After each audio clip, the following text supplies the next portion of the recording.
मेरे प्यारे भारतवासियों, जय हिंद जय भारत। जब संतान के ऊपर बाप का हाथ होता है, बेटी या बेटे के सर के ऊपर बाप का जब हाथ होता है, वो कभी गरीब नहीं होता है। जब माँ का आशीर्वाद भी मिल जाए, वो कभी बदनसीब नहीं हुआ करता है। ऐसा ही एक प्रसंग आता है कि एक बार बच्चे को माँ रोज़ स्कूल छोड़ने जाती, लेकिन जो माँ थी, वो वृद्ध माँ जो थी, वो अंधी थी। बच्चे ने उस बच्चे को रोज़ चिढ़ाना कि देखो ये अंधी का बच्चा आ गया, ये अंधी का बच्चा आ गया। आहिस्ता आहिस्ता क्या हुआ, कहते हैं कि वो अपनी माँ से ही नफ़रत करने लगा कि बच्चे मुझे ये कह के चिढ़ाते हैं कि ये अंधी का बच्चा आ गया। इसी कारण वो अपनी माँ से ही नफ़रत करने लगा। कहते हैं कुछ समय के बाद फिर भी माँ ने उसको पढ़ाया लिखाया, बड़ा इंसान बनाया। जब वो बड़ा इंसान बन गया, एक आलीशान घर बनाया, लेकिन माँ से अलग रहने लगा। कहते हैं काफ़ी दिनों के बाद क्या हुआ कि एक वृद्ध औरत आई, एक वृद्ध माँ आई और उस आलीशान घर के सामने खड़ी हो गई। जो वहाँ पर पहरेदार था, उसको कहा कि आपका मालिक कहाँ है, मैंने उनसे मिलना है। आगे से वो पहरेदार अंदर गया और मालिक को पूछने लगा, सेठ को पूछने लगा कि मालिक, कोई बुज़ुर्ग माँ आई है, वो कहती है कि मैंने आपके सेठ से मिलना है। आगे से उस सेठ ने कहा कि उस वृद्ध माँ को कहो कि अभी मालिक घर में नहीं है, कभी दोबारा इस घर में आना। वो बेचारी चुपचाप चली गई। आगे जहाँ जा रही थी, वहाँ पर एक चौराहा आया।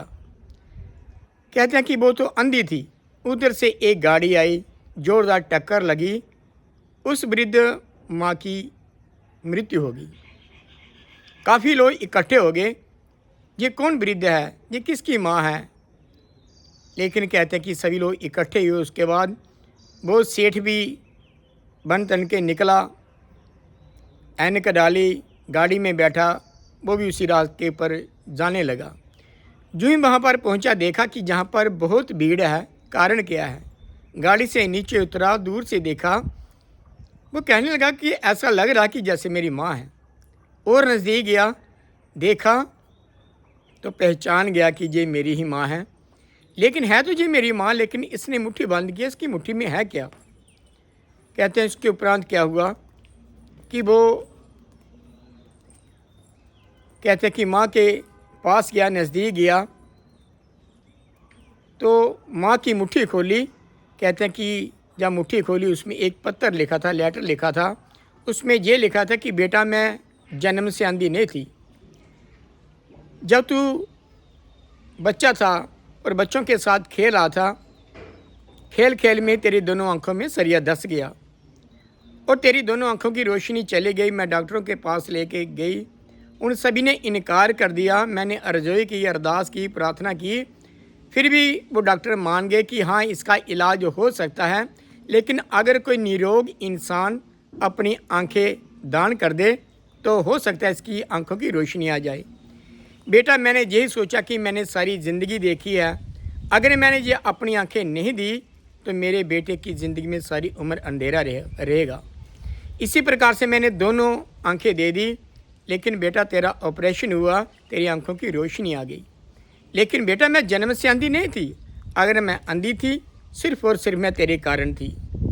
उस वक्त वो नौजवान, वो सेठ विरलाप करने लगा, रोने लगा कि मेरे से कैसे भूल हो गई। मैंने माँ को अनदेखा किया, इसका अनादर किया, ये तो मेरे कारण अंधी थी। लेकिन उस वक्त वो विरलाप तो कर रहा है, पछतावा तो कर रहा है, लेकिन उसका कोई फ़ायदा नहीं हुआ।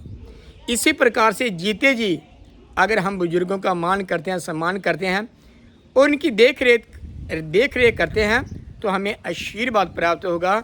वो हमें परमात्मा का भी, ईश्वर का भी आशीर्वाद उसमें शामिल होगा, क्योंकि जिन्होंने बुजुर्गों का मान किया, सम्मान किया, उनके साथ समय का सतगुरु भी होता है, परमात्मा भी होता है, रहबर भी होता है।